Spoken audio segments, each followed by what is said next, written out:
You're now listening to the Something Good Podcast Network. Please press any key to continue. A kiss, as defined by Dan Webster, is something pleasing, a caress, a gentle touch. But there's another kiss that isn't in Webster's. Hey world, we're kids! Some critics say they don't make music, they just make noise. Yeah, Kiss sucks! Kiss implies the extreme in the theatrics on stage, utilizing fire and smoke and bizarre costumes, and the ever-consistent, constant concealment of their true identities. Speaking of which, Kiss is going to have its own comic book soon. Take Kiss with you. It's fun. Show your friends and be the first. Now. Oh my God, no time to turn! And welcome once again to No Time to Turn, a Kiss Nerd podcast. Nerd. And as always, I'm joined by Cap and Alex from the Something Good For You network. Yes. The exciting network. The whole network. It's a whole new network. That's what you're listening to this podcast through. That's It's right. not even really new, is it? No, it's been there, but it's new to the new people, so that's all that matters. So get new. This That's might right. be somebody's first podcast. All the cool kids are doing it.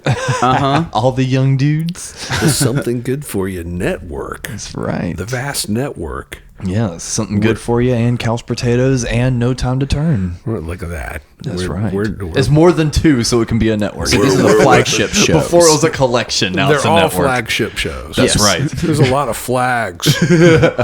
Yeah, well, I was going to say that's going to be way longer, but I was going to do pledge allegiance to the state of podcasting. more like red flags, if you will. So we're tracking the history of Kiss year by year, album by album, and all that good jazz. Only it's not jazz. In fact, we're now trudging into the world of heavy metal. Kiss are going to become a heavy metal band. Are They though? And we're going to examine That's debatable. We're going to examine the Lick It Up album cycle Yes. and all that in all the entrails. The entrails, All the entrails. the guts. We'll kind of rewind just a little bit in kind of a review. They're coming off the Creatures of the Night cycle, Which is their least successful cycle. and if you haven't listened to that, go ahead and stop this now and go back and listen to that one, and then come back and listen to this one. Yes. We'll wait. Welcome back. Welcome back.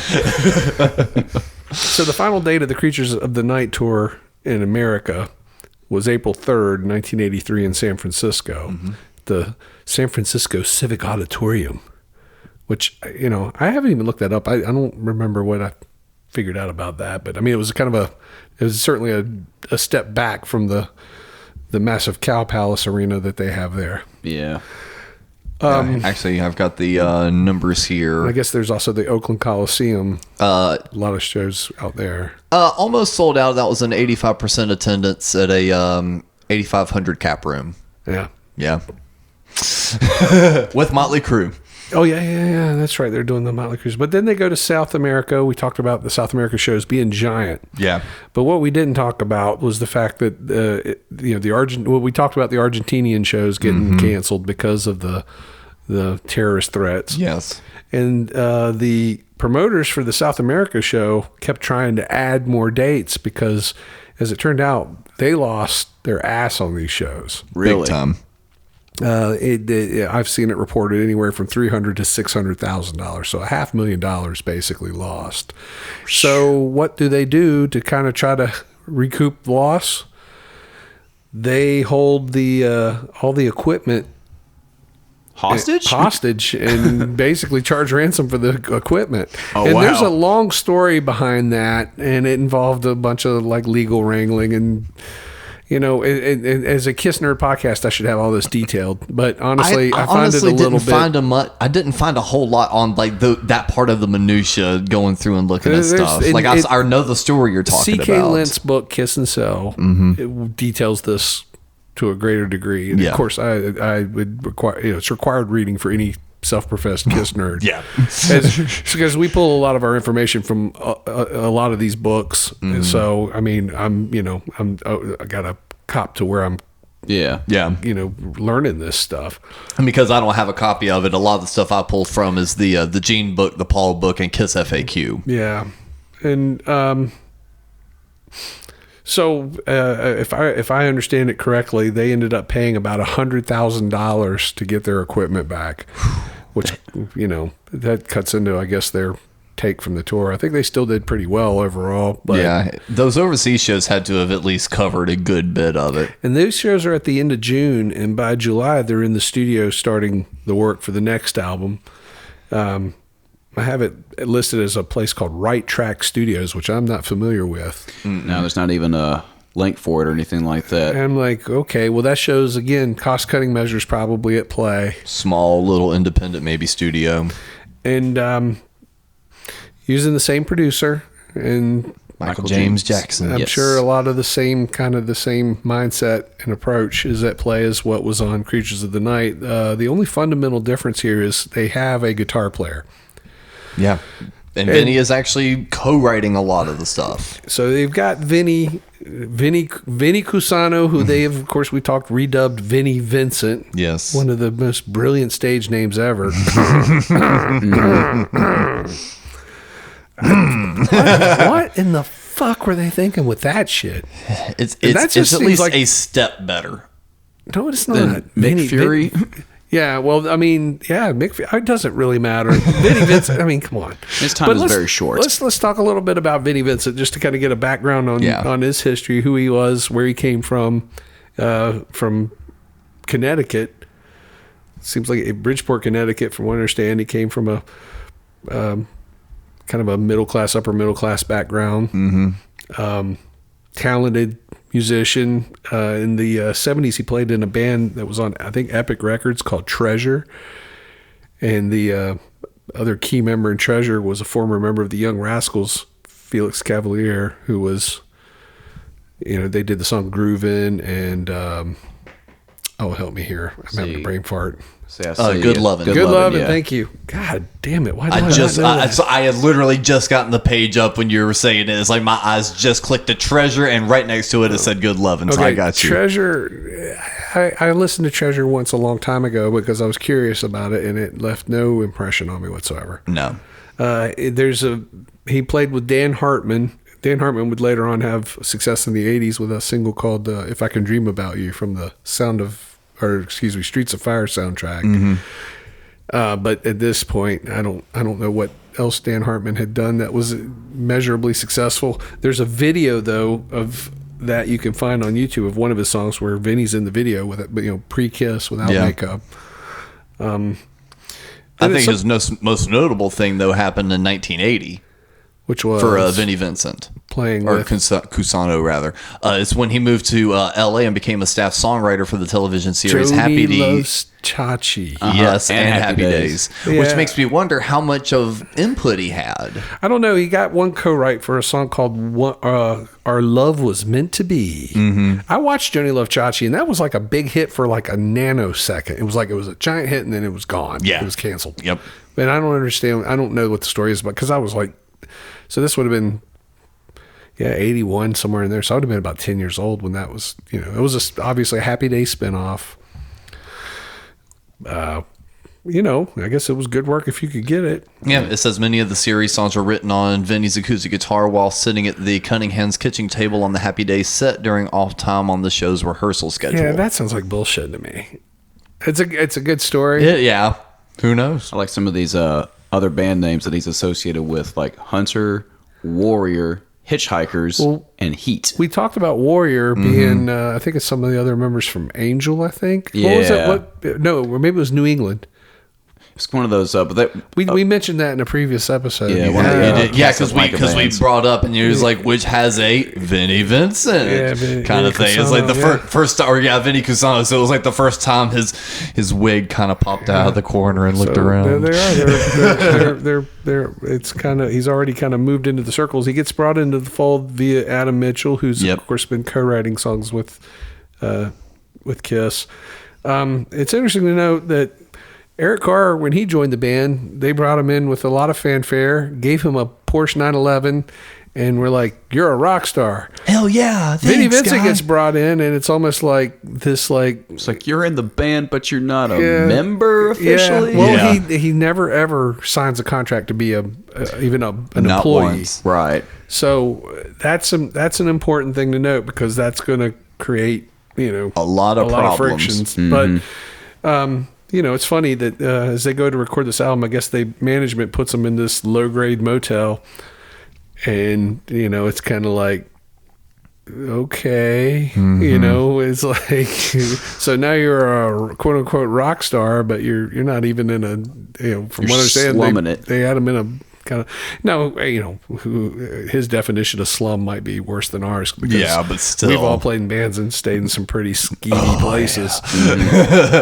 Where it's like you had some roommates, but none of them were the human kind. But you are, I would think, even now, if I were to get brought into an organization such as KISS, I would expect a certain standard of living, of everything being higher, and I guess they've got him in the equivalent of a Motel 6, or at least they like to, he seems to sell it that way. But it just goes to show, though, that that's how deeply cut that the cost measures are at this point. Oh yeah. And I wouldn't say that was the decision. People are like, Gene and Paul stuck him in a flea bag motel. Gene and Paul didn't do shit. Management did this. Yep. So, it goes from the same conversation. Gene had a quote in his book talking about, he's like, and we kind of mentioned even last episode, it was like, maybe each person doesn't have to have a bodyguard. Maybe we can get away with 2 bodyguards. Well, they didn't need a bodyguard at all, because there's nothing here to... Well, he was just using that as an example. Do we want to talk about how they're changing first? Lou, do we just want to go ahead and let's tackle this album? I think the big thing that we should talk about before getting into the album is the decision to take off the makeup. Well, that decision hadn't been made yet. Really? Okay, so this was after I thought it was made while the recording process was going on. But it becomes formalized in August. But so they're already in the studio recording this. And for all intents and purposes, it seems like everyone plays their parts on this record. Yeah, there's no additional personnel except for Rick Derringer. Mm-hmm. But usually on the websites it'll be like, and Gene didn't want to play bass on this song, and shit like that. I understand what you mean. Yeah. But it seems like everyone played all their parts, which was kind of miraculous. Yeah, unusual for a KISS record in the last few years leading up to this. Well, so you want to go ahead and do this? Yeah, might as well jump into this, because I know this is when's the last time any of y'all listened to this? Willingly? Prior to prepping for this show. Hardly ever, quite frankly. Maybe when I was in high school. Grade school. Yeah. Seriously. Well, let's go track by track here, and let's get our impressions. Yep, let's do it. Opening track, Exciter. And for a, quote unquote hair metal era KISS record, it's a pretty solid opener. I think so, at least. I have it works as an opening track. Yeah.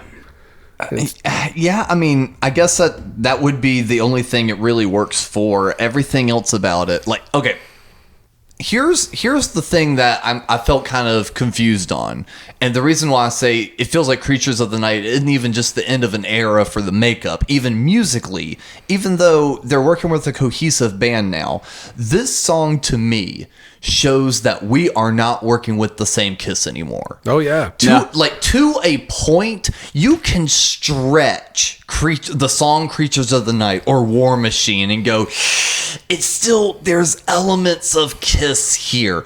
To me, Exciter says, and to coin what you've already said in the past, Russ, hearing that drum intro and the guitar intro is the immediate version of K lowercase ISS, as opposed to all capital opposed to the all caps. Yeah. So to me, it may work as an opener, but it does also immediately signify we are no longer dealing with any resemblance of the old band. I want to talk more about that. Hopefully, I'll remember this. I do this. Hold that thought, because I want to come back to it. But then we always forget. But right. I'm going to come back. Yeah. He uses a lot of the same kind of rhythmic elements as the Creatures of the Night title track, right? Yeah, it has that clipped, that chugging kind of, which he starts using a lot of stuff from going forward here.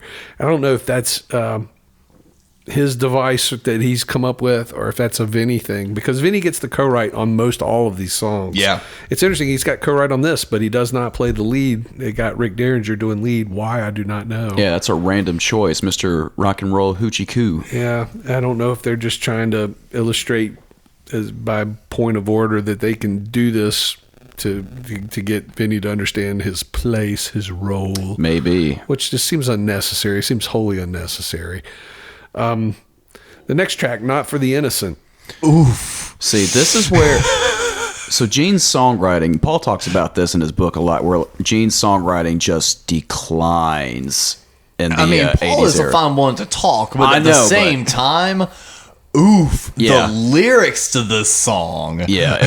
That is bad. Or like that one vocal part where it just kind of holds that note over and over and over again before the chorus. That da da da da da da da da da. I was like, all right, we get it, Gene. Calm down. We got one out of Cap now. There you go, Barry. Yeah. I'm gonna tan your hide, rip your flesh off your bones, look in the eye, you're gonna turn to stone, you're gonna turn to stone. It's like, but earlier he's singing, I'm mean and dirty, like none you've ever seen. Bad habits drip like honey, no tongue can lick me clean. It's supposed to be a sex song, like lock up your daughters. I don't think it's just. You better lock up your daughters. We're coming to your town. I understand that, but I don't hear it that way. But I'm going to get to that point too. Okay. But let me just say right now, to me, this might be the best song on the album. All right, for me. Okay. I think, and I listened to it even as a kid. I was thinking, well, this should have been the title track. This should have been your title track, and this is a song they could have carried over to play live. Would have been a better album title. To me, it works. Yeah. That's what I'm saying. This should have been the album title. Yeah. Not for the Innocent. I thought you meant like the album opener. Sorry. No. I think this has a better title than Lick It Up. Yeah. You know. So, I like this song, honestly. I do. I get what you're saying, and I don't disagree. And I think that this is the heartbreak, one of the heartbreaks they make between what they were to what they become. And we'll talk more about that here in a minute. And it's purely musically because... it's lyrically, too. I'm saying the lyrics that you come up with. I don't think the lyrics were quite as stupid. I mean, they've come up with some dumb lyrics, and they've come up with some misogynist lyrics, but it always had the feel that, there was a kind of a co-participation with whoever they're talking about. But we'll get to that. Let's keep it. Let's kind of keep this moving. Lick It Up, the title track now. You talk about Not for the Innocent being a better, what could have been a title track or a better title track. I totally agree with that because I have never liked Lick It Up. Never. You know what? That's what I wrote in my notes. Never liked it. Not then. Not now. No way. And I've got a lot to say about Lick It Up, but I can kind of compress it down into, it's perfectly summarized in Paul's book. He praises this song so much in his book, talking about that he was just on fire and, coming off that, finding out his ex had gotten remarried already and all this stuff and wanting to write a macho song, write what he was, the opposite of what he was feeling. And like is praising this song for just like kick-starting him into, getting back into, stage Paul Stanley. Really? This boring one-chord song with stupid lyrics was your, like, coming out, I'm ready to fucking kick ass again song? What? This is your coming out of I Still Love You? Apparently, this was also one of the last tracks written as an idea that they needed to write something as a single. Yeah. And I'm like, there's nothing really catchy or interesting on this song. I hate that middle, I guess the bridge part where they break down and they go, whoa. I know, it's so stupid. I hated it then. I hate it now. I'm like, it doesn't. There's certain things I do like in this song. There's a couple of little things I can't hum it or whatever. Oh, like the little guitar. No, well that's okay. But when he's playing out, it's almost like he's picking out notes. But it's I don't know. Are you talking about the jangly bit right before or dun dun dun dun? That's okay. There's little elements of stuff that's like, okay, if you took that, you got something to start with. Yeah, but it doesn't do anything. And I like the trade-off vocal between him and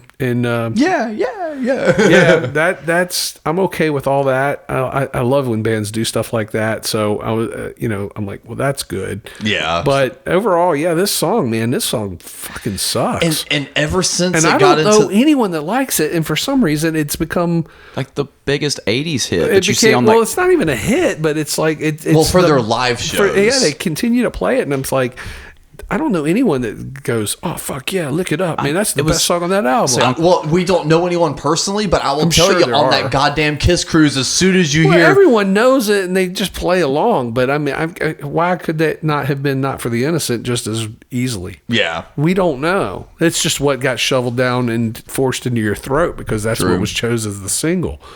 And the do we track want to talk about the video to that? I mean, let's talk about the video.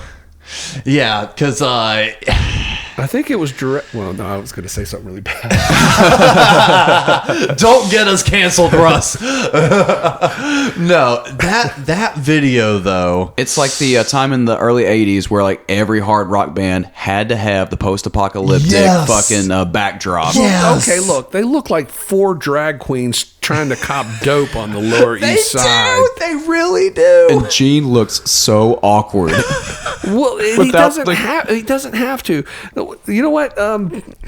Let's wait on this for a minute before we go into this. That should be its own segment. The videos after the tracks. Let's finish the tracks, and then we'll come back to that because it goes into the overall look that they adopt. Yeah, I want to talk about that after we finish talking about the songs. The next track, "Young and Wasted."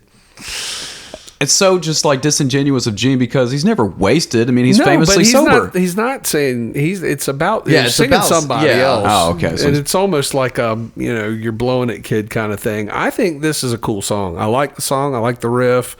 I'm plugging back into this for the first time in a long time, and I found that this was surprisingly strong. And I like Gene's vocals on everything he does on this record sound completely shredded. I don't know what he's doing, but and in a good way, not in a bad way. Yeah. It just sounds really cool. I think it's almost like a kind of a banshee version of Gene Simmons. I love the vocals he does on this record, even if I don't like all the songs per se. But and they're doing a good job trying to keep it tight between the lines. They're trying to redefine themselves as a heavy metal act, and this is one of the more successful efforts to that end. Now, especially with Gene's vocal too. As a Kiss song, when I relate this song, I'm ranking it against old Kiss. Yeah, and that's where I realized that while I was doing the homework for this record is, we gotta remember that doesn't exist anymore. Yeah, that band is gone, and they're not even. To me, it's they're trying to build this new identity as a new kind of band, which we'll talk more here when we summarize the whole album. Yeah, but honestly, my thoughts on the song is kind of what I actually just had to do. I had to listen to a second of it. Just to remember it? To remember it's to me it's very forgettable. That's the problem with a lot of tracks on this record. But. Yeah, it's like because I was kind of reading as soon as I realized I couldn't immediately pull the riff to my head. I was like, oh fuck, how much of this album did I already forget from like listening to it for the past week or two? And like that one and one more that'll come up. I'm like, oh. I might need a quick it's like I have to just hear like 2 seconds that I'll remember it, but like looking at the title does not call back. So yeah, strong opinion, just kind of forgettable. See, I think it was a pretty strong track personally, but I will say good drums on it, which overall it's kind of nice hearing Eric really come into himself on this record. I'll tell you what's interesting is the drums aren't as pronounced as they are on Creatures of the Night. They don't have quite as good of a drum sound. Everyone talks about how powerful his drums. I don't think he's so much a powerful playing as they just are very well recorded. Yeah. And the drum sound on Creatures of the Night seems a lot better than on this. Absolutely. It is a different drum sound, but working with different bands, there's a difference between someone that plays the drums and someone that smacks the shit out of the drums. Eric hit the drums, and you could hear it on songs like "Young and Wasted," where he's just. It's like it sounds very powerful. His movement is powerful. Here's something else I noticed this time listening to it that I had not noticed before, and maybe it was just the speakers I was listening to it through. Is on the kick drum, I can hear, and I don't know if it's mixed this way or if it's just. I don't know, the sonic whatever, blah, blah, blah. I'm not an engineer. But I could hear the beater click. You can, yeah. Against which is unusual. You usually don't get that. They try to mix that out, so you just get the boom of the bass rather than the kick. This has that kind of bright kick sound, like like modern metal or something like that. Metallica had that sound on their Injustice for All album. The kick drums were less were less the boom of the drum and more just the beat of the hammer on the skin. The click. Yeah. And I heard that a lot on this. But that's not a complaint. It's just different. It might also be a product of the cheaper recording. Yeah, that's what I'm wondering, if maybe it's just had something to do with the studio or whatever. But it's not near as good of a drum sound as what they had on Creatures. I'd agree so with that that doesn't too. serve Eric very well. But I mean, that's not to say anything against his playing. It's just the sound. Give me more. Yeah, this one's... All right, here's this lyric. Like a dog to a bone, make you sweat, make you moan. Love is sweet, so insane. Come on, lick my candy cane. Y'all had that. I'm remembering that. It's like, and I love how both of y'all had that written down. Really, this is the absolute worst Kiss song that, so far that I know. Because I gotta quantify that. I gotta quantify that by saying, there's at least one entire Kiss album that I don't know, but maybe one song off of. Right. Because there was a point where I was just like, you know what, Geronimo, I'm out. Hot in the Shade. Yeah. Well, so that's going to be pretty much new to me when we get to it. But thus far, to all the Kiss songs that I know, all the albums that I've ever heard, if I had to go, what's the absolute worst Kiss song ever? Give me more. The dumbest fucking bullshit. It's like, who the fuck wrote this and why? Well, it was... what the fuck? Paul and Vinny. Because even as a teenager, even then, it's like and I was not like I said, I don't think of myself as like a smart kind of whatever kind of kid. I was pretty average. And even then, I was like, my eyes were just rolling. I'm like, fuck, man. This is dumb. It's like, and it's kind of insulting because it's like... It's like you wrote... Well, you didn't write Plaster Caster, Gene did, but, there's fun sex songs that Kiss said that you could laugh at. Plaster Caster is dumb, but it's clever dumb. Yeah. It's the fine line between stupid and clever, Mm-hmm. Ladies' Room. That's... Room service. There's a kind of it's a cheeky quality to that as opposed to this. I mean, they're delivering this stuff with like sincerity, like, oh, we mean it now. Oh yeah. And it's like, I'm new single Paul, lick my candy cane. It's just dumb. What's your thought on this? Anything?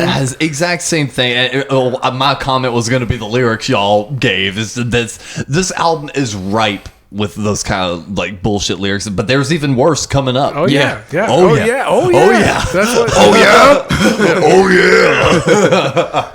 So Gene Simmons, evidently, a lot of people didn't know he became the Kool-Aid Man. I've always wondered why no one's ever done like a visual mashup of that. Well, you know what? That's because Barry fate decided it was going to be you, Alex. You're going to do that. All Hell's Breaking Loose.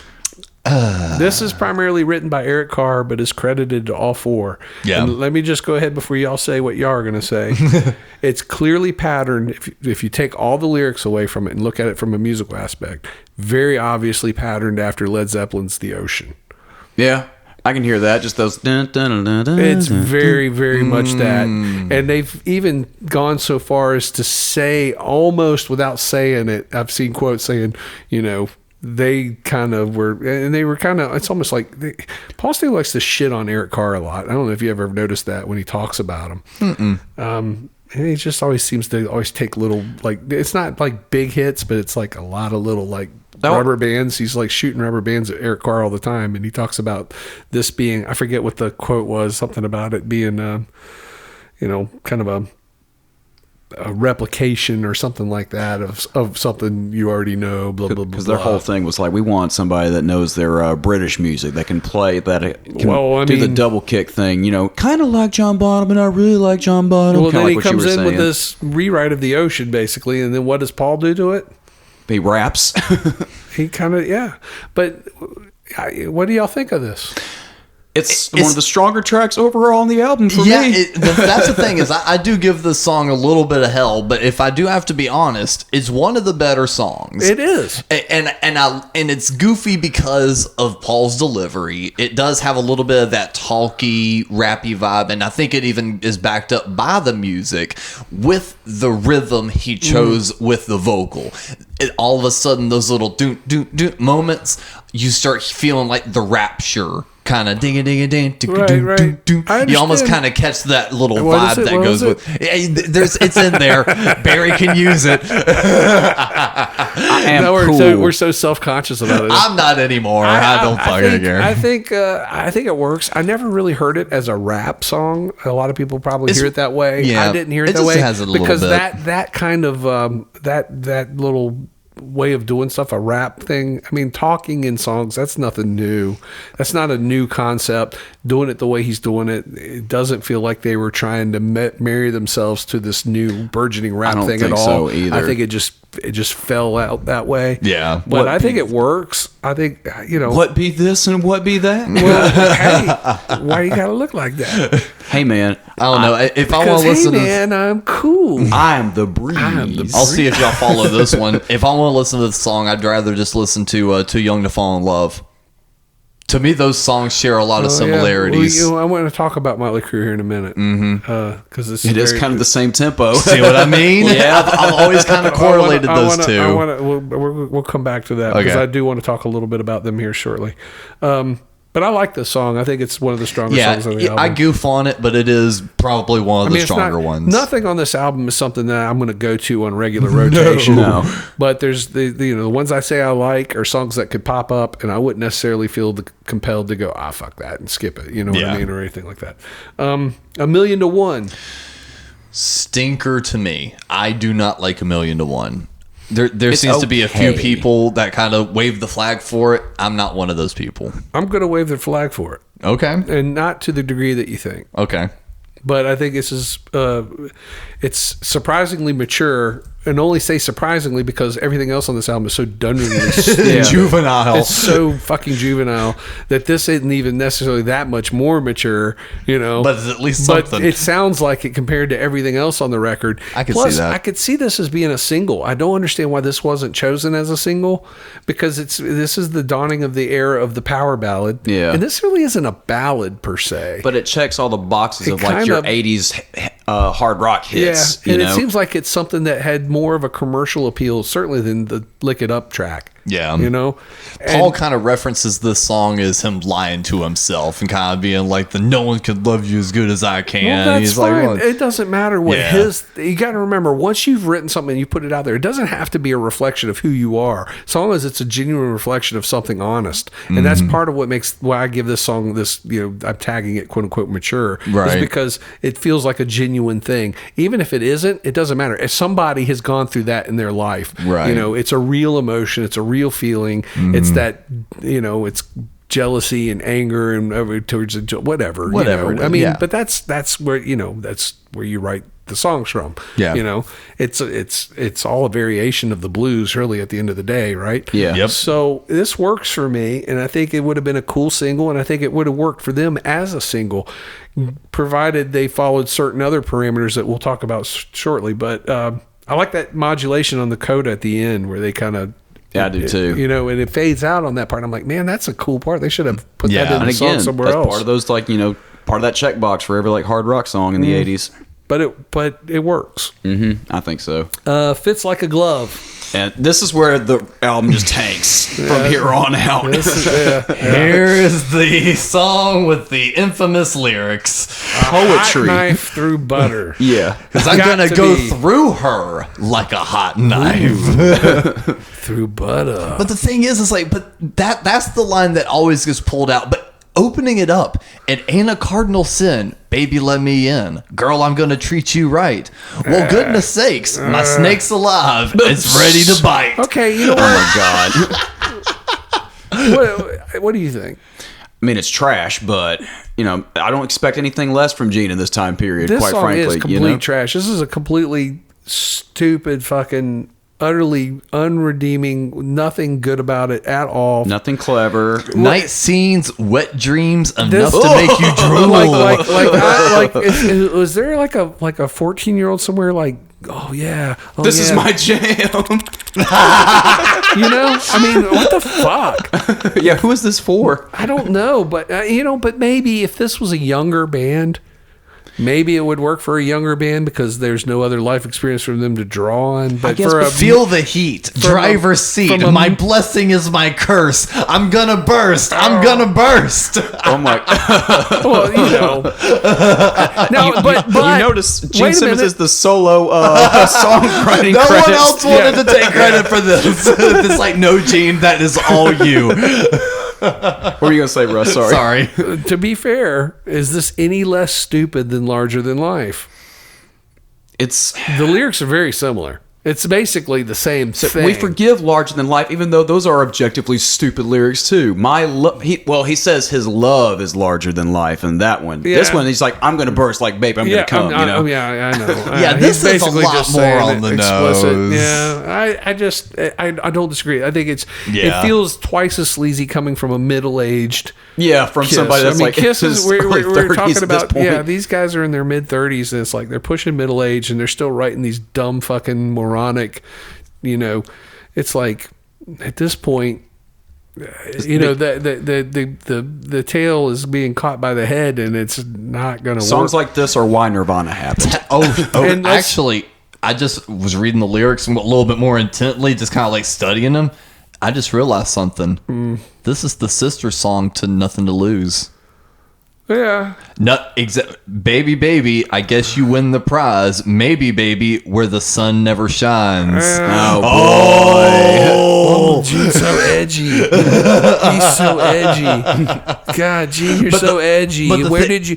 God, I mean, if I only could be like you. The thing is, though, that those lines musically in the song, that's the one part I like, because that's the there's stuff in there that can redeem it. Yeah, that could have, there's like potential there. I'm not, but that's like the one the little lyrics riff. Kill this thing. Oh God! But let's keep it going, because now we're going to go into Dance All Over Your Face. Another singular solitary credit. Yep. to the singular solitary talent that is Gene Simmons. This song is beyond stupid, and it's hypocritical for me to say how stupid it is, but I love this fucking song. I am not gonna lie. I fucking thought, this song is the other one I forget. So I have to take a goddamn listen to it for a second. but it's like, this is where the glorious stupidity is in play, where I'm just like, I don't even know why I like this song. Oh, okay, yeah. I do remember this one now. I like everything about it, except for the lyrics are just completely fucking stupid. But I like that shredded vocal. He's just basically screaming, especially at the end. That's the one thing I can give Gene on this record, is that vocal delivery that he gives all this. That totally fits with the times and everything. But here, let's talk about, let's go back to this now. I said we're going to come back to this idea of just openly misogynistic lyrics. Yeah. I mean, really, were they any less misogynistic in the 70s? And I say, yeah, a little bit. I'm not saying that they weren't misogynistic, whatever, but this just seems like, it has this kind of creepy, rapey vibe to it. It does. That the other songs don't have. It's like, even with you're going to take it and like it, bitch. And they say bitch now as a means to, like, they're calling women bitches, whereas the only time they used bitch prior that I can recall is 100,000 years, where they're using it in more it must have been a bitch. It was just a hard exclamation time. Where life's a bitch. Which, that might seem like a cheap way of defending that, but now they're just saying, listen, bitch. Yeah, well, you can sink your teeth into this bitch. It's like, it's like, oh, you're so tough. It's fucking, and I think that's one reason why I've never really been keen on using the word bitch, because I think they taught me how stupid it is when you use it like that. And they were trying to be cool, and I didn't think it was cool.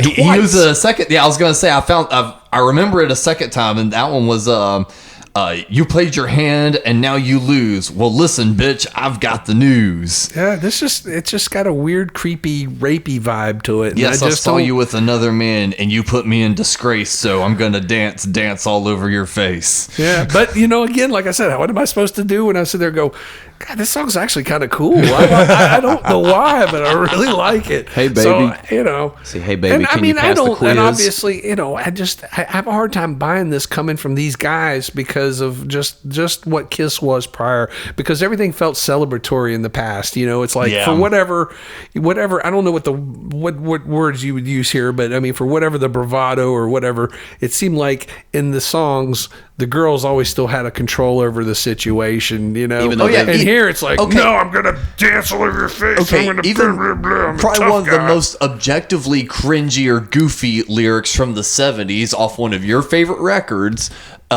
Put your hand in my pocket and grab onto my rocket. He's telling her to do it, so it's still her choice, though. He's not. It's not like a forcing. We're overanalyzing this. It is, but it is still a different mindset. Like, to me, that's still just like backseat fumbling. Exactly, shit that's fun stuff. And this whatever. doesn't sound fun. This doesn't sound fun at all. Everything. It's just really dark and it's just creepy, and it's twice as creepy because again, it's not even. These are grown ass fucking men. It's 3 times as creepy when you look at the guy singing it. And with the heavy metal undertones, it sounds a little bit more earnest. And so I almost, I don't, but I almost feel kind of guilty. But I still love this fucking song. I think this is one of the best songs on the album because it's so snotty sounding. It's like got that sneer to it that kind of saves it. It's almost like he's acknowledging, I'm singing this sleazy shit, and just the fact that it's delivered in such a sleazy way is probably the only thing that gives it any kind of salvation. But I like the song. I do. I'm not going to lie. All right. So moving on to the closing track. I haven't skipped nothing. And on the 8th day. Yeah. We're on the 8th day. This is a kind of a downbeat for a closer. Yeah. Right? And again, not dumb cringy lyrics, but dumb and on the 8th day God created rock. Like, okay. It's cringy it's cringy in that it's like that they're trying to do like the whole rock and roll all night thing, or it's trying to keep that persona on this record somehow. But we talked about like on the last album too. There's nothing that was anthemic except for maybe I Love It Loud. There's nothing that's like this feels more like a funeral march. It does. And I think the inspiration probably came from what they would end up covering, which was God Gave Rock and Roll to You. Say. It's similar. And I would say it's too similar to not have drawn its cue from that because that song obviously was very older. But much older. I've seen so many terrible hair metal bands that would write songs like this too, like on VH1 Classic. It was like rock and roll is the best thing ever. Blah blah blah. We're here to rock and roll. It's a rock and roll party. We're rock and rollers, and we're gonna rock and roll and do rock and rolly things. Pretty much. Yeah, I know it gets kind of corny, and this is kind of corny. I like this song. I do, but I don't think it's a great song, and I wouldn't point to it going, what's some non-makeup Kiss songs that are great? I wouldn't go, you need to make sure you don't miss and on the 8th day, But I could see this song. It works in its own context to a degree, but like I said, it's weird because it's almost like they're reaching for anthem, but they come up with this. Like I said, a funeral march. It's like, and it sounds almost like and coming at the end of the album, it almost sounds like they're saying, well, goodbye. And on the 8th day, we left. We've done our thing. Legends never die, but we're gonna, fade off into the sunset, and I almost wish they had, because in a very real sense, Kiss, as we have known it, clearly has, So overall, this album makes for what they're trying to do. It makes for a decent heavy metal album. Yeah. Mm-hmm. So, I mean, hell, they can't even agree with their own lyrics. Something you brought up earlier that you didn't mention this time was in All Hell's Breaking Loose. The lyrics, we won't change or rearrange. But they're doing that. They're doing just that. So that's what I wrote. I'm like, here, this album demonstrates a band that is completely unsure of their own identity or relevance. Mm-hmm. And they're going to do everything they can now to follow whatever trend is coming down that's popular, and they want to keep up and look like they're cool and they're with it, and we know what's going on. But they're always still and they're not even a year late, but they're probably about 6 months behind everybody else. Yeah, Motley Crue's already out, and Def Leppard, and and then the question is, you know, it's like heavy metal in this time, and I can remember this, really has become an established kind of youth movement. You know, kids are really, you know, have identified that we're heavy metal. You know, heavy metal is for the young. And what's if it's too loud, you're too old. And they're generally credited with coining that term, but I don't know whether or not. Shout it out loud and all that, yeah. But you know, what's Kiss's place in this youth movement of heavy metal? Easy for me to say. Blah, blah, blah, blah. Or do they even need a place in it? Because obviously they feel they do. Right. And at one point, Kiss never felt like the need to be part of any. They were Kiss. The thing that made Kiss so great was, again, I've said this a million times. I hate to sound like a broken record, but it existed in its own self-contained context. It didn't have to be relevant to anything. It was everything else had to be relevant to it. Yes. You know, and now that's gone. And so what do we got? What we got is this anonymous heavy metal band, more so because now there's not even 4 identifiable members. Yeah, it's we didn't even employees. talk about the taking makeup off yet. Well, we're going to get to that. Yeah, that's part of what I'm going to mention here. Is just you know, they have a potential for crossover appeal as a mainstream hard rock act. It seemed like to me that their best bet would have been to maintain their trajectory, and it would have been more on par with something like Loverboy, who were a more successful band, or maybe even Night Ranger, who were a new band that were also enjoying greater success than Kiss at that point in time.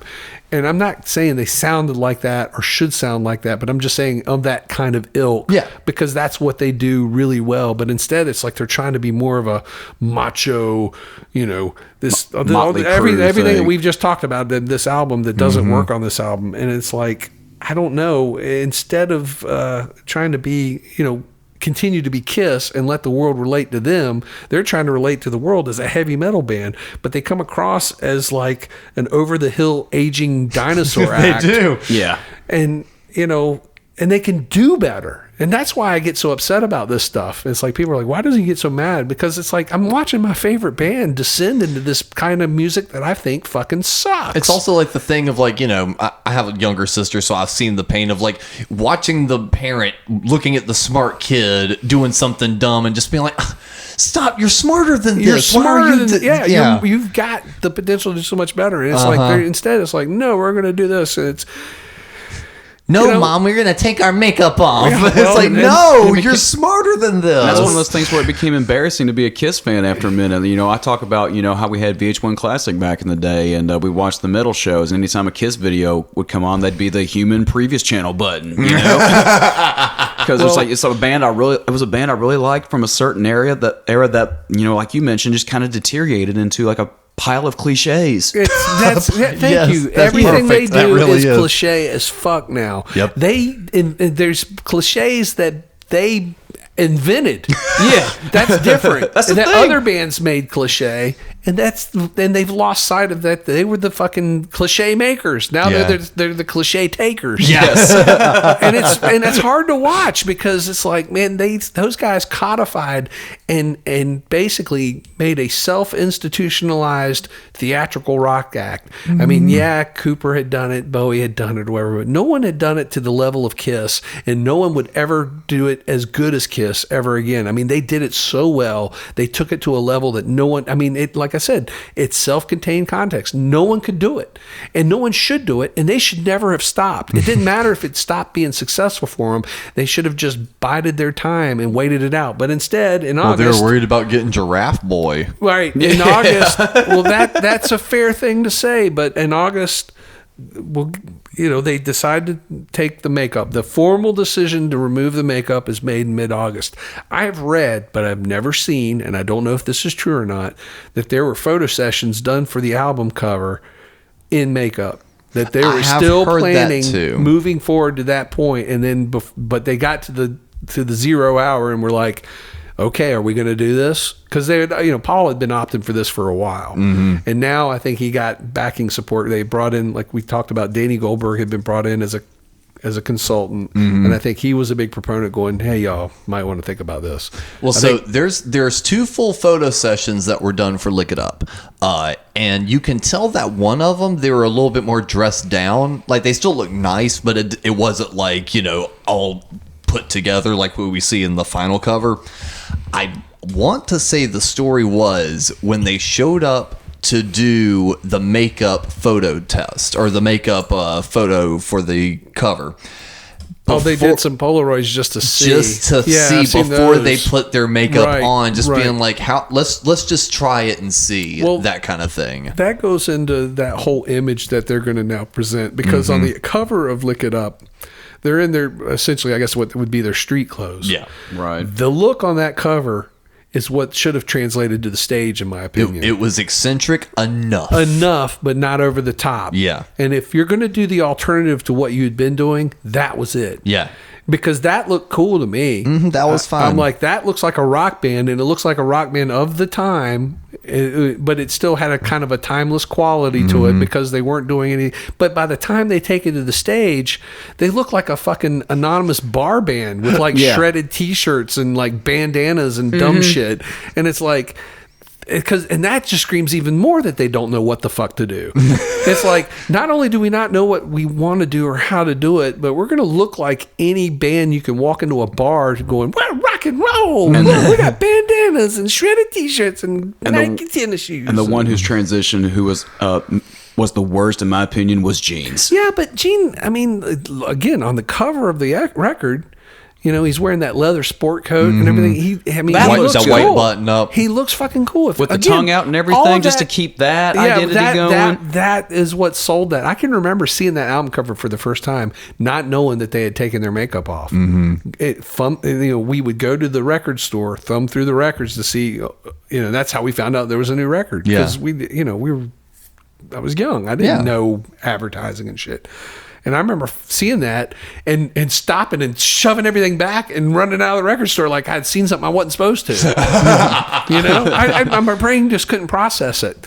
And it was like being told Santa Claus wasn't real. It's like, when did this happen? You knew eventually that this reality was going to hit you. Yeah. But damn it, you just took away one of the last few things that I had, it was like, man. Now, at any point when you looked at the record, did you think, or did you just know immediately that has to be them without makeup? Oh, because Gene's tongue. Yeah, absolutely. Okay. I didn't know if there was like that split second of maybe they just got 4 random people to pose for the cover. No, I don't think that ever occurred to me. I knew right away. I was just like, oh, man, it was just such a, I was in shock because I was just so disappointed. What was your reasoning for why they did it at the time? Like your teenage kid reasoning? I don't know that I even thought that deeply into it. Yeah. I guess it made sense because they had the other 2 guys now. And I understand that logic, and the reasoning was like, well, we can't keep inventing new characters. I disagree. But to me, here's where we're at with what I think. If I were in their position at that point, I think of this story that is told in the book Please Kill Me. Iggy Pop is playing, he's jamming with Ray Manzarek, and because of this, there's a story that I think it's a rumor that persists to this day that at some point, the Doors made another album after Jim Morrison died. Yeah, maybe more than one. American Poet, right? Well, they made an album where it's like a bunch of sound clips of. No, they made an album with Ray Manzarek singing. Oh, I didn't know that. I haven't heard that yet. And the rumor was that they were going to get Iggy Pop to replace Jim Morrison. Now, at the time, as absurd as that sounds now, at the time that was probably even more absurd. Yeah. Now, I don't think that was probably, I don't know what was happening. I don't think that's too far-fetched, really. But it really isn't. But people yeah, that's just my perception. So the story goes they're jamming and Iggy keeps going, oh, we need more guitar, and finally Ray Manzarek's like, all right, I'm done, there's no room for a keyboard anymore or whatever. And I'm probably mixing up stories here, but what I'm getting to is this point is Iggy's like, I can't abandon my audience. Yeah. And of course Ray Manzarek goes, what audience? This is where we're at now. What does Kiss have? They're not Kiss anymore. They've dropped the makeup. They've got 2 new members. They're going for stylistically a new approach. This is a new band. Yeah. This isn't Kiss. And why the fuck do they even bother keeping the name at this point? Because it's like, what? They're going to abandon their audience? What audience? Their last tour was a fucking colossal failure of playing shows to as little as 2,000 people. Yeah. And what we're going to look at here in a minute is they're about to do another tour of the exact identical thing. There is no audience. You're not Kiss anymore. Stop calling it Kiss. Yep. You've lost your fucking big record deal. You've lost your management. You've lost all your identity. You don't even have a band anymore, and you're not going to allow yourself to have a band anymore. And what are we doing here? But Russ, there's a new audience there of teenage girls that are accepting rock and roll as more of like a fun thing and coming to shows. Okay, that's what. Well, look, and I'm talking about this rising culture of heavy metal. You know, more so now it's very pronounced, very defined. You're a heavy metal kid, whatever. Yeah. I don't think that was so much prevalent in the 70s because it was all just rock and roll. Yeah. But now things are getting a little more fragmented, and it's like heavy metal's a thing. The mirror got broken, and now there's more separation and shards. So here's the other thing: their decision Unmasked.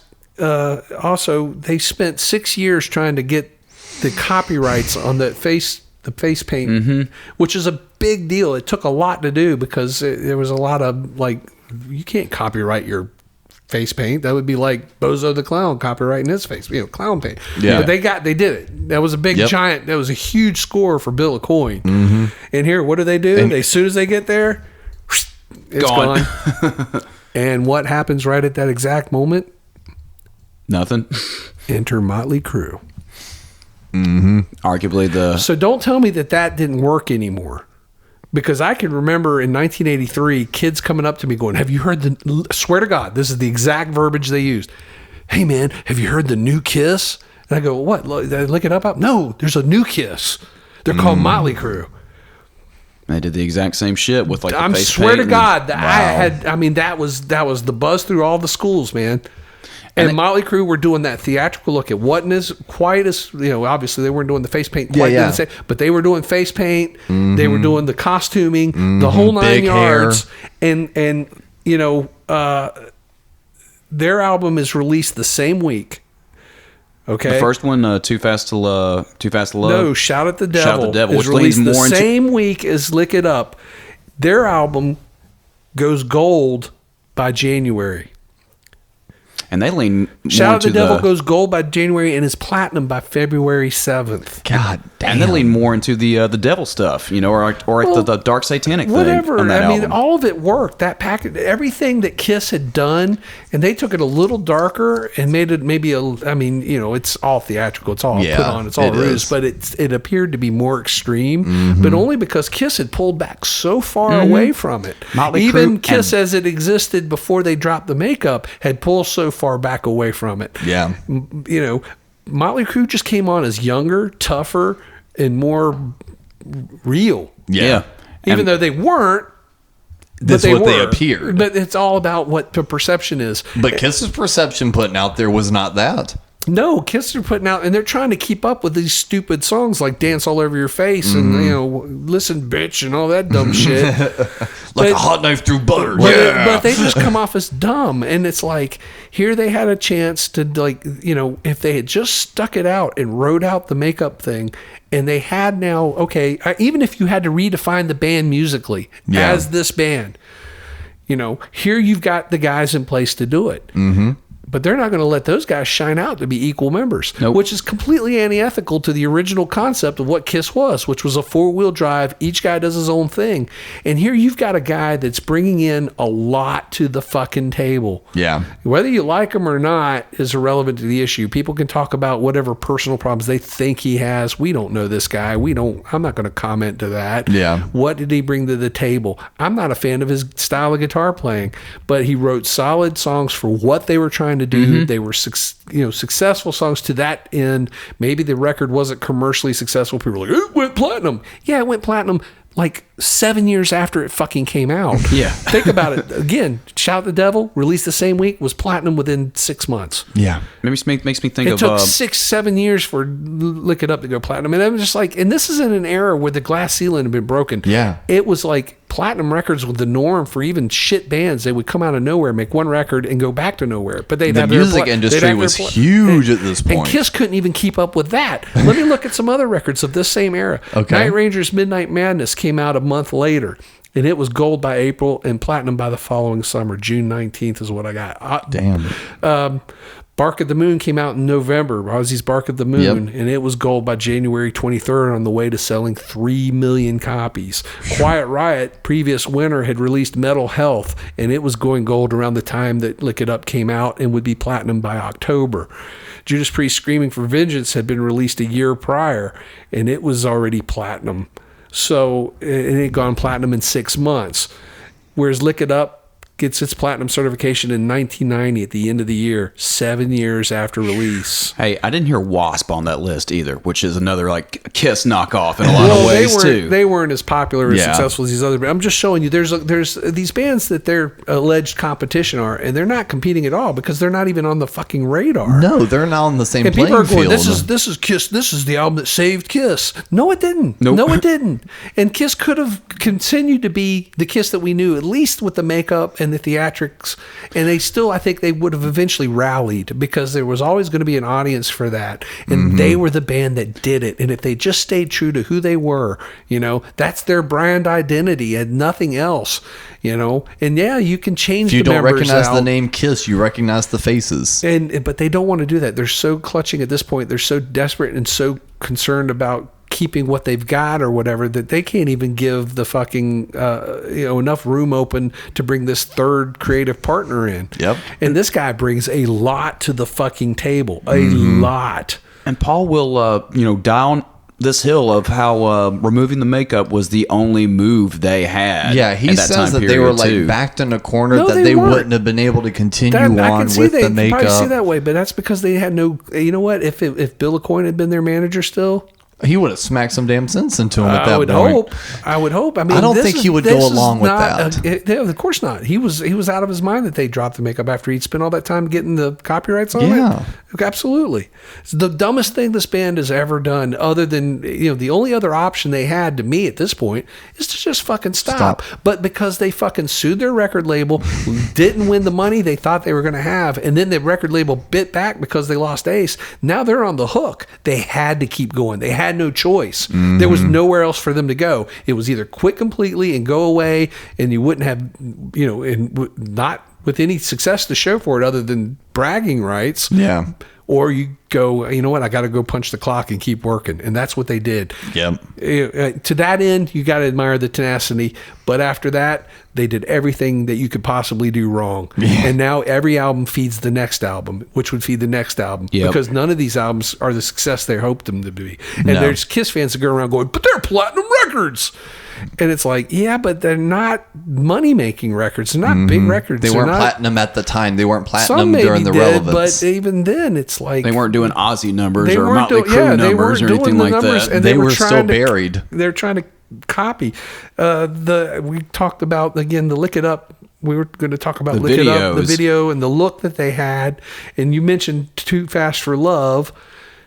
I mean, those videos for Too Young to Fall in Love. Too Young to Fall in Love. It's the same backdrop, that same post-apocalyptic that same backdrop. post-apocalyptic thing. It's almost identical videos in a lot of ways. And it's it's that Escape from New York Road Warrior and aesthetic. I'm like, who's leading the charge here? Right. Now, I don't, and then again, they look if I thought we were going to go into that much comparison, I actually would have looked up which came out during different times. I don't know which one came first, but I mean, either then you'll way, find like 10 other bands that have the exact same all backdrop. doing that thing. That was like, right. that became the de rigueur fucking, Mad Max world thing. Yeah. It didn't help. It just made them look stupid. Then they tried to do more of a comic romp with All Hell's Breaking Loose. I don't know if you've ever seen the video for that. It's very weird. It's so fucking bad. It's like, what are they trying to be, like the Three Stooges? What the fuck? Oh yeah, just smacking people around and shit. And the swinging of the fucking sword and Gene's covering his eyes. Like, oh god. Well, that look that he makes in the video is how I felt about this entire fucking era.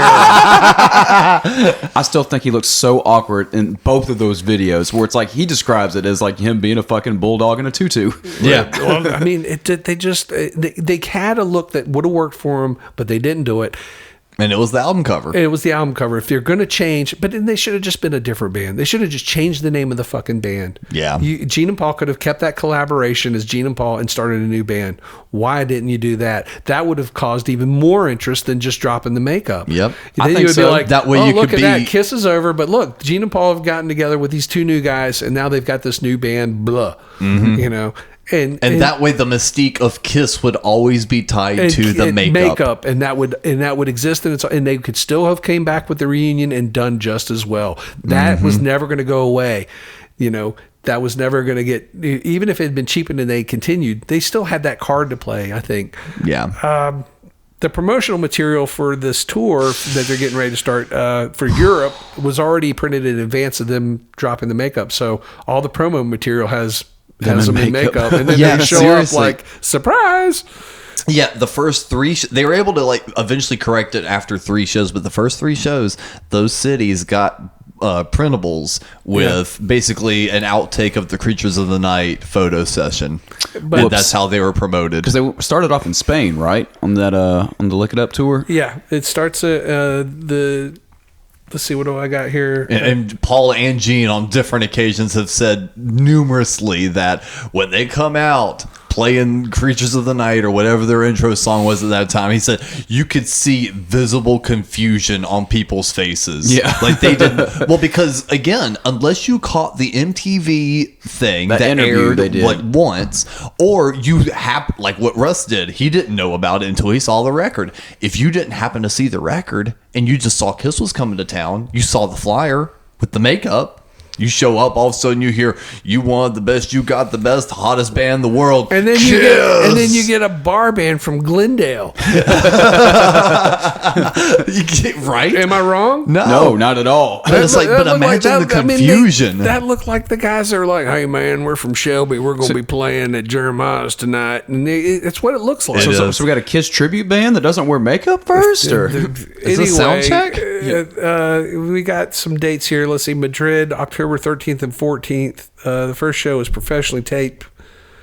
And then you can find all that I guess on it was YouTube these days. converted to film at some point because, and I don't understand why, but that's what's on the History Volume 2. But you can find the video of most of that show on YouTube. Yeah. That was an interesting show to watch. I went back and caught that one because it's like, again, you can kind of tell that like Paul feels the most comfortable because he said he was just like, I feel free from it. Yeah. You can visibly see Gene like not sure what to do because Exactly. he's used to like overexerting because of how much armor he has on And being the demon character. Yeah, you can see him like falling into it sometimes and then going like, wait, it looks really weird for me to like really do my arm like that because I'm not like moving like this big armor around. Well, I think it adds more to they look like an awkward bar band. Yeah. And I think Paul embraced it. You know, of course, Paul embraces it more than the rest of them. Yeah. You know, he's kind of ready for that. The European tour seems to be pretty non-eventful as far as anything behind the scenes or anything, but it is fairly long. It's several months long. Yeah. Leads all the way up to December. Yeah. But now C.K. Lent in his book dubbed the U.S. tour a Skull and Crossbones tour. And we talked about how they switched back from ICM to ATI as their booking agent. And ATI used a move that I've seen done locally in a local venue. They use their pressure as the booking agent to force promoters to take certain acts by kind of threatening denial to the more established money-making acts. Okay. Book Kiss for these dates, otherwise we're not going to send so-and-so, or we'll use another promoter kind of thing. Okay. I've seen this happen. I remember I dated a girl that ran a club in Charlotte, and she booked this show. It was like on a Monday or Tuesday night, and I'm like, it was an unknown band. I'm like, why would you book that? And she's like, because their agent does this band and that band, and we need that. They're going to be touring this spring, blah, blah, blah, blah. And I'm like, you mean they won't let you have that if you don't take this? And she's like, possibly, yeah. It's kind of like, you're playing a chess game. Yeah. But that's how they do it. That's their muscle. And so Kiss is used now as one of those acts. Take the Kiss act, or else you're not going to get the Motley Crue tour or whatever, or whoever it is that Motley Crue wasn't. I don't think they were headlining at this point. But you understand what I'm saying. Yeah. You're not going to get this A-lister that it down the goes line. to Again, that. how the tables turn. Kiss used to be the A-lister. Oh, that's what I'm saying. Yeah, where it's like you wouldn't get Bob Seger, or you won't get Kiss. Yeah, right. Now it's the other way around. So a lot of these shows are being done under pressure or under obligation. At some point, the merchandising, which ironically is now essentially limited to T-shirts and posters. Again, even that is like. Well, no, who wants a fucking makeupless fucking Eric Cardaw? Oh, well, exactly. But that's also my point, is like they also got rid of like such another revenue making thing. And didn't matter. That's their brain trusted play. I mean, keep that lifeboat thanks afloat. Howard Marks. I don't know, but it goes to Bill Graham's Winterland Productions. They're controlling the merchandising now. It's just a little side note. The first U.S. date is on December 28th at the Omni in Atlanta. Mm-hmm. It held a seated 16,000. How much more they could pack in with festival seating is anyone's guess. Kiss for this new model Kiss on their debut show without makeup in the United States in an arena that holds 16 plus, easy 20,000 people. Yeah, they draw 4,500. Wasn't going over that well. And it gets worse. January 9th, Biloxi, Mississippi, the infamous Biloxi, Mississippi show where they drew the lowest attendance that they would ever draw as a headlining arena act. Now, they drew obviously lower attendances in theaters when they were on their up-and-coming rise and clubs and what have you. Right, in an arena as a major headlining arena act, they're in Biloxi, Mississippi at the Coastal Coliseum, or Mississippi Coast Coliseum. The attendance... 1,500, 1,000, and again, they're not 500. even, and it's the makeupless era Kiss. So there's not a whole lot of lights and bombs and stuff like that either. They're still using the Creatures of the Night tank stage. Yeah. Oh, that's right. That's a cool right. stage. But of course, Paul doesn't like it. Says it looks like an oversized cigarette lighter. And I'm like, that stage, for them trying to do cost-cutting measures or whatever, and they're trying to do a more economical stage set, that worked really fucking well. It was very efficient. That was a cool stage, and if they're doing it on a budget, and whoever designed it deserves major props, because that was a cool stage. Oh, yeah. For Kiss. Yeah. That would have been a cool stage for a couple of heavy metal groups, probably, but it worked for Kiss, especially tying into War Machine and shit like that. You know what? They played on January 10th. They played Knoxville. I know a bunch of guys that were at that show, and I meant to get some personal reminiscences on that, and I never got around to it. Which stadium or and whatever the arena is in Knoxville, I don't know. Yeah, just Knoxville Civic Auditorium. Oh, okay. The next night they're in Nashville, and that show is recorded for the syndicated radio show, the King Biscuit Flower Hour, which I used to listen to every Sunday night. They don't get the whole hour, though. I can remember listening to this when it aired, and it was only half of it. The show was split between them and someone else, and I can't remember who it was. So it wasn't even the whole show. And even then, I remember thinking, they sped that tape up to squeeze it in. But I think they were really just playing that fast. Yeah. It really sounded absolutely absurdly fast. And that's something else they did as they went into the 80s. They just fucking started. Everything was at blistering way speeds. Fast. And now everything's like way slow. It's right. They can't seem to find it. They can't seem to find the tempo. Well, they kind of did it overnight, too, because all the way up to Revenge, they were playing some stuff pretty fast live. Like, they were playing Parasite. And that was still pretty kicking. Yeah. But then as soon as that reunion tour happened, it was like... Well, they had to play to Peter. Yeah. Or whatever click track. I don't want to shit on Peter, but I mean, it is what it is. The Texas shows on this tour... one of the strongholds for especially the heavy metal circuit. All the bands love to go play Texas. You could do a week or 10 days in Texas, I guess. You could play places like Kiss did, San Angelo, which is in the middle of fucking nowhere in Texas. Jesus. But the average attendance for these shows are about 2,000 people. They only draw about 2,000 in Austin, Houston, where they would do multiple night sellouts only 6 years prior, where all these great, we got these great bootleg videos from because they had the in-house system. Yep. And we've seen the crowd is crazy. The Summit in Houston, multi-night sellouts once upon a time, they get a single night, they draw 4,000 people. So this isn't, Lick It Up hasn't saved Kiss. Vinnie Vincent hasn't saved Kiss. No, because you saw we avoided that. I'm not shitting on fucking Vinnie Vincent for that at all.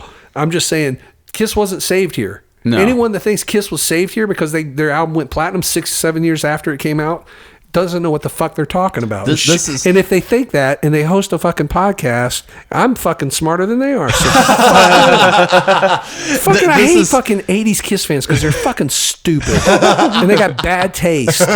Really fucking bad taste. If you tell me you like 80s Kiss, it means you don't like rock and roll. But anyway. You know who loves 80s Kiss? Like, Paul and James. I'm ranting.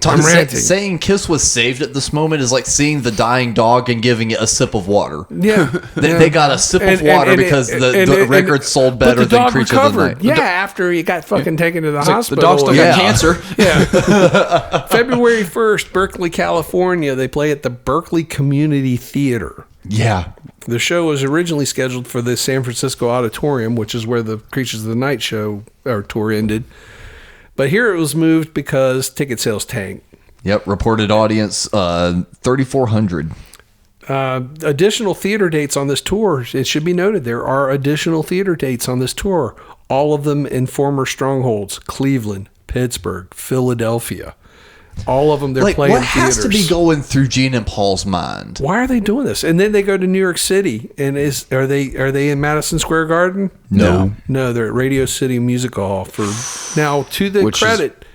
That has a minor prestige to it, right? But Madison Square Garden from Madison Square Garden. Now this is still better than the Palladium show they did when they debuted Eric Carr, and they sold out both of these shows. Yeah, but that's total of about 12,000 people between two shows. They could have done, but a single night in MSG with 12,000 people would have been a failure. Yeah. And plus they had to deal with the union costs that would have been attended with it. Mm-hmm. But they could have also played possibly, the Brendan Byrne Arena across the river or the Nassau Coliseum. I don't recall that they did either one of those.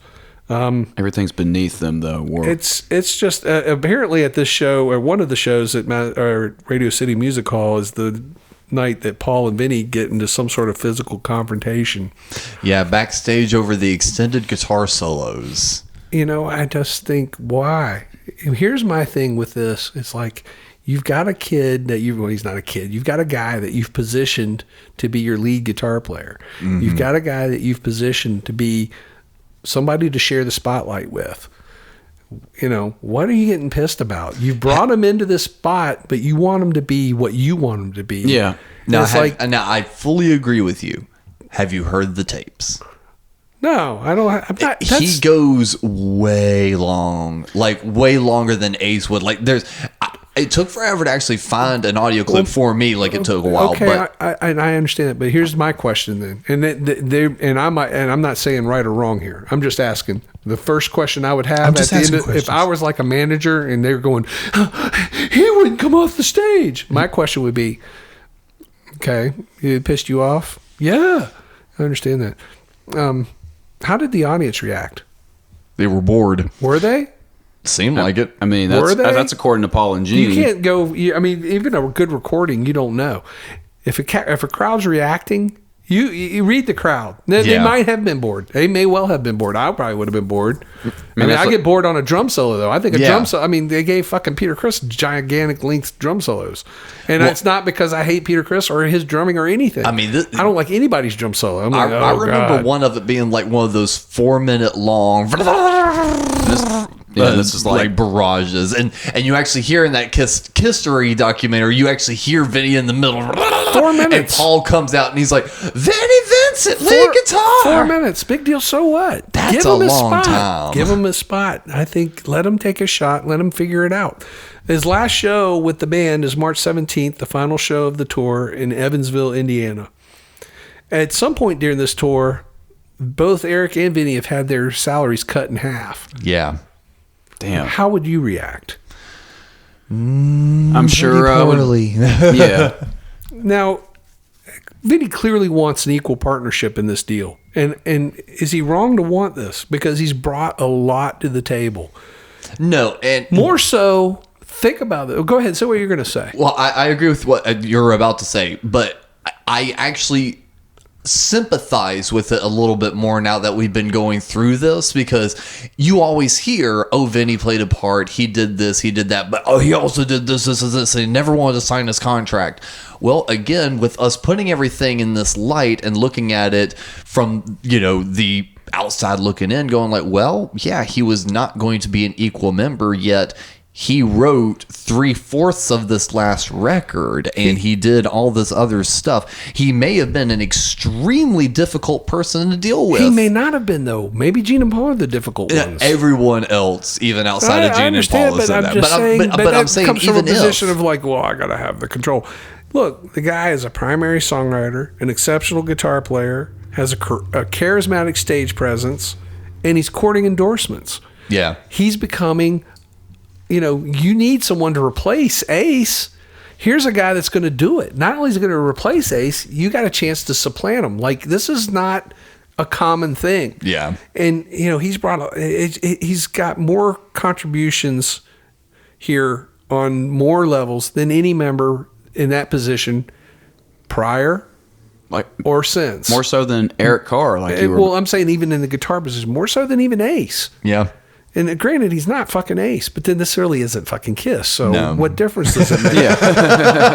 So he's fast becoming. Not Ace, but this isn't Kiss. He's fast becoming an equal persona in this new model Kiss, and he's demanding recognition. Yeah. Give it to him. Give him, if he can get all that fucking, as much spotlight as he can, it's only going to add to you. Mm-hmm. It's going to make your band stronger. Even if, it's like, how can you not see that? How can you not see the potential? This is the thing. Kiss have to fall back and punt, but they think they're going to score on the punt. It's like, no, dude, you're having to rebuild from nothing. Forget about it. You're not going to just go, there's no magic formula. They're looking for that magic formula. It's going to be like, we're back. Yeah. No, it's not going to work that. You're going to rebuild. And now you've got a new model band. You can do this. You've got a guy that's going to be a flash guitar hero in the era of guitar heroes. Wanted. He's chosen. Well, the Flash style. Yeah. Well, I'm just saying. But instead, he's just promptly fired because they want to keep him under heel. Mm-hmm. And no, you know what? I don't blame him for bucking on him, and I don't blame him if he bucks on him by fucking playing 3 or 4 extra minutes on stage. Oh my God, we've just ruined the show.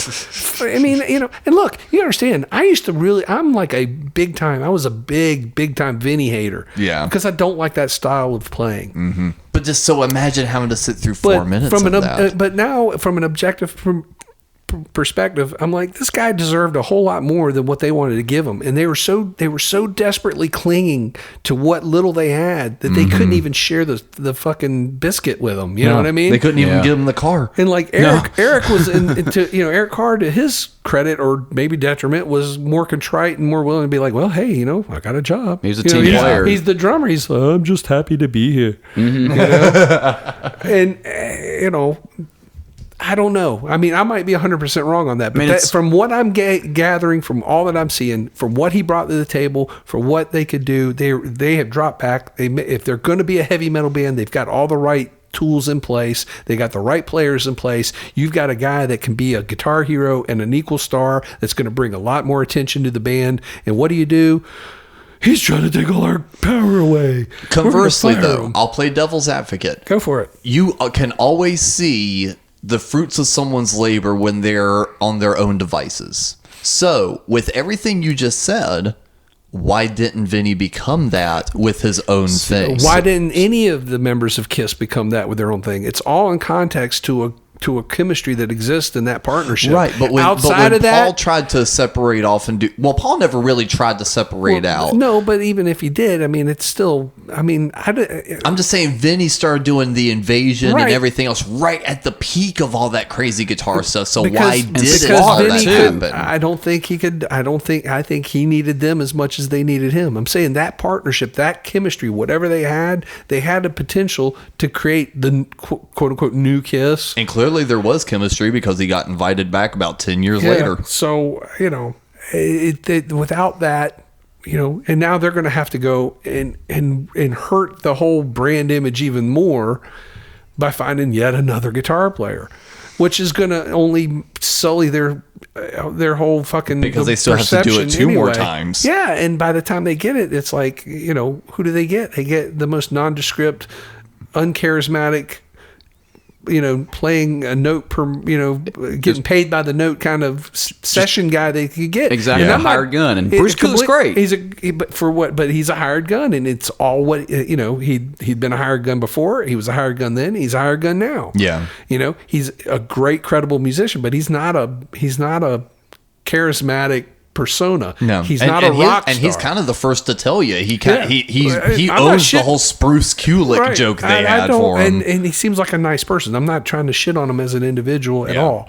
I'm just saying, but at the end of the day, we're in the business of, we're looking at people that had been iconic, not just superstars, but iconic superstars. Mm-hmm. Kiss created an iconic image. No one will ever equal that. Even if you don't know their names, you know the faces. You know the faces, and it's just so bizarre to me that they would walk away from it. And then if you're going to reestablish yourself as the next best thing that you can, new Coke, you're going to want to do it with an established lineup. Yeah, but keep on, and it's like, and you got. I mean, in my opinion now, with hindsight being what it is, and this is going to sound really absurd coming from me, but at the end of the day, who's been the best guitar player after Ace that fit Kiss the best? Who had the stage presence? I was going to say stage presence, the chops. It was Vinny. And, it's just the truth of the matter. And it's so weird because they're such black and white guitar players. They are, completely. Yeah. But I'm saying Vinny would not have fit in Kiss, classic Kiss. Nope. But Ace also wouldn't have fit in this new model heavy metal Kiss. I'm just saying they Kiss rebranded as what they were, and they had lowercase ISS. They had the ingredients but I think if they had stuck with that and built off of that and made another album, they would have been on par with the Bon Jovis and the Motley Crues and all the big bands of the late 80s. Yeah. They aren't anywhere close to that. They will never get anywhere close to that. There's people that think they were on that level. They're deluding themselves. They were never that big ever again. Speaking of Ace had to be paid out during this time, which caused a major pinch in their accounting because there was no money coming. Yeah, and Ace is like, I hadn't even been around for years, motherfucker. Where's my money? And think about it, and this is the only time in the history of the band where Ace had an autonomous power over Gene and Paul. Yeah. They owed him money and they weren't coming up with it. He could have probably legally sued them, but they paid him off. It was just the payments came late. Curly, just calm down. We'll get you your Robitussin money here in a bit. But anyway, so there we are. We're at the end of this cycle. And again, rather than build new identities with Eric and Vinny, they kind of jealously have guarded their own control. There was so much promise here to succeed, and it wouldn't have been Vinny saved Kiss. It wouldn't have been they would have been at a position though to rebuild, rebrand, and reestablish the band. But they're going to have to do it all. It's like, forget all that. We're going to have to do it all over again. And honestly, I think a quote from Paul kind of summarizes all of that. He was talking about the MTV makeup removal. Oh, yeah, we didn't even talk about that. He was speaking on that, and he goes, if you really step back and think about it, we kind of like sold a whole lot of hype. He's like, because Ace and Peter were already out of the band, and you had two people in a group that without successful records. He goes, so really it was just the unmasking of me and Gene. Right. And the quote that sells it, that just is almost kind of like prolific. He goes, we sold a whole lot of sizzle with not a lot of steak. Well, and that's that's part of the irony, because the opposite was true. I think so much the people want to throw that on classic Kiss. It was like, well, without the makeup and the theatrics, what do you got?